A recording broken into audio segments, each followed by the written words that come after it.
Yesterday on the channel, we talked about fan-made Star Destroyer designs, and a lot of you really appreciated the First Order Star Destroyer Death Star hybrid that I featured. That ship comes from the art of the Force Awakens book, which I'll be drawing from over the next week or so. Today, I thought it would be fun to look at other Star Destroyer designs for the First Order, while also covering some of their other military technology. Today's video will be short, but we'll have more in-depth coverage in the coming days as we examine, among other things, the Resistance Hammer superweapon and what we see of the New Republic's fleet. Anyway, before I get started, if you do enjoy today's video, consider purchasing the book. You will not regret it. The first two ship designs that I'd like to look at are very similar to the Gladiator Star Destroyer, with a central hangar flanked by two smaller wings. As a note, this first ship here is not actually a First Order or Imperial vessel, rather it was to belong to a group of pirates or criminals. This concept would most likely be reused for the Uravana Han Solo ship. I don't want to spend too much time talking about it, but I will say that the two large guns look super goofy to me. This ship, however, was meant to be Imperial, and it maintained more elements of the original Star Destroyer than even the Resurgent did. Notably, it has the ISD style bridge, is totally symmetrical, and has that standard battery placement. In fact, I think I actually recognize the two front fins as part of an ISD model split in half, but that's probably just for the ease of asset creation. This ship would have been quite small, I'd guess 700 to 900 meters based on the Corvette that it's pulling.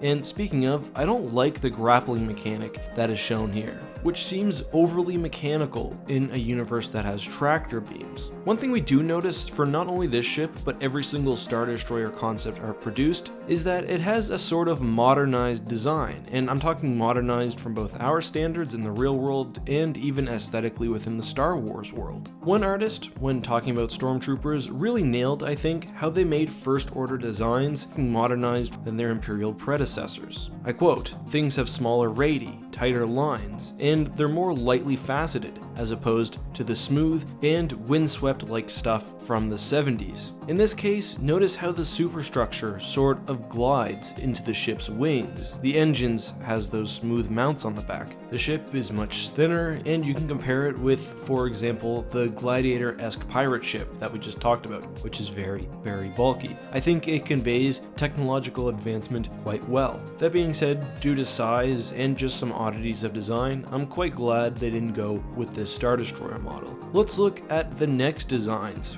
for what production designer Darren Guilford calls the Neo Star Destroyer. I'm not sure if that's meant to be the same ship as the grappling Star Destroyer, or whether that was just something that would appear in perhaps only a single scene. One thing I'd like to point out is the use of negative and open space, and this is a trend that we see in all three Star Destroyers and would continue even in the Resurgent. It's pretty obvious that some of these ship designs were never meant to actually feature in the movie. For example, the red Star Destroyer Death Star hybrid was mostly, I think, to show JJ what a red capital ship would look like, but I think the other two were actually fairly serious efforts to create a main capital ship, and the bottom one especially can easily be seen, or at least parts of it can easily be seen, in the Resurgent. Let's talk about the top ship first. The four-pronged Star Destroyer. It incorporates notably the classic Imperial bridge design, but obviously with the vertical prongs cutting it in half. From a tactical standpoint, this could be a very interesting ship to use. I'm sure the middle space there is for starfighters to launch, which makes sense. However, besides for that, the prongs aren't really used to their full potential. They have what looks to be weapons on their ends, but one thing I think is missing is turbo lasers or some sort of weapons on the ridge. Instead, we just see guns on the superstructure. Placing the weapons on the prongs would have made the design interesting, it would have given the guns phenomenal fields of view, while also allowing for broadsides, and I talked about this in my Designing a Perfect Star Destroyer video, and it just would have given the ship a very cool, symmetrical feel when compared to any other type of Star Destroyer. One thing I do note though, is that unless those guns are huge, this would have been a fairly small cruiser. The other ship is referred to as the Brutal Brutal Angle Star Destroyer. I like it because to me, it looks like it takes inspiration from the Super Star Destroyer, mostly in its overall shape, including its tail. However, it's modern, sleek, and efficient looking, largely due to the design principles I discussed earlier. The side profile on the far ship also reminds me of early concept art for the Executor, which had almost like an extended cityscape, so I think it's a nice callback to that. One thing I will note is that without a big bridge or Imperial shield bulbs, this thing really lacks any sort of Galactic Empire aesthetic, and does almost move into generic spaceship territory. Nonetheless, I still find myself liking it. The whole of the Brutal Angle Star Destroyer doesn't take away from the size or intimidation factor of the ship, but also helps contribute to that sleek and advanced look. Again, we would see this incorporated in the Resurgent itself, but obviously not as prominently, which may have been a mistake. One other thing I really like about the ship though is that it matches the early concept art for the First Order base. Here's a nice quote. "A whole brutalist architecture came on, sort of German, massive, weird looking, heavy duty concrete stuff, which has been informing what Starkiller Base is going to be. We see plateaus and long stretches of flat space. And not only would these ships have looked cool with early designs for Starkiller Base,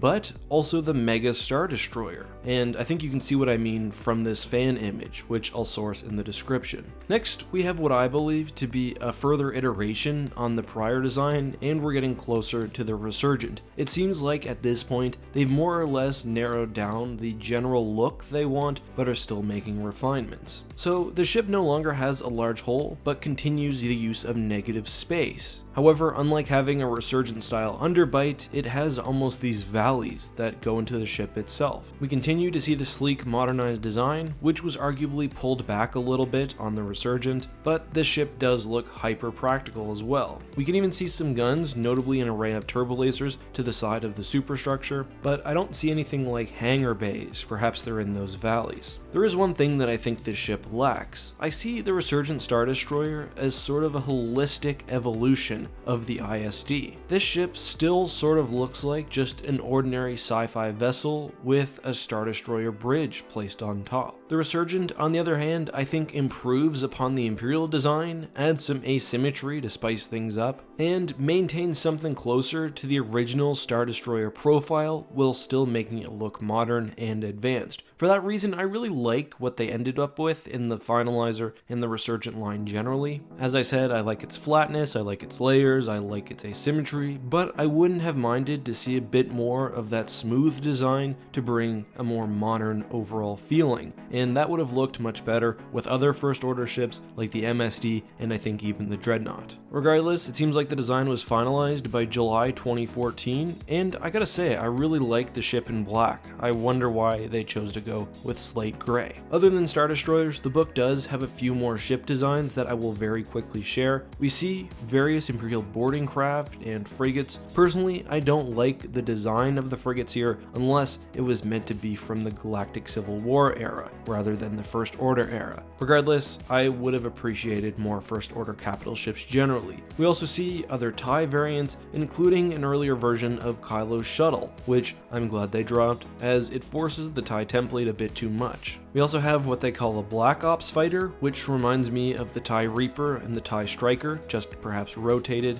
and of course various other TIE designs, which mainly change the shape of the starfighter's wings. I like this one in particular, but I'm sure one of the main complaints was that the craft looked too bulky and too much like a Rebel ship design with all the components. I will say though, I am pretty disappointed that in the end they just gave the TIE a paint job and added a few little doohickeys for the TIE SF. They had some really cool designs that I think they could have drawn from. And that's all for today. I will be returning to this book later on in the week, so if you like this, make sure to give it a thumbs up, subscribe, and turn that bell on. Before we leave though, we do have the question of the day. Today's question comes from Derek Torres, who asks basically what editing software I use to make my battle breakdown videos. Now, I can't speak for Space Dock, but I do things pretty simply. I make the image in Photoshop, then I manipulate it with Premiere, which is a video editor. I'm sure there are better ways to do it, but I don't have a whole lot of technical sophistication in the area. Thank you so much for your questions. Maybe I'll address that topic in a full video someday if it's something you guys are interested in. Maybe I could even do some sort of tutorial. Let me know in the comments, and also of course let me know if you have any questions yourself. Until next time guys, this has been EckhartsLadder. May the Force be with you.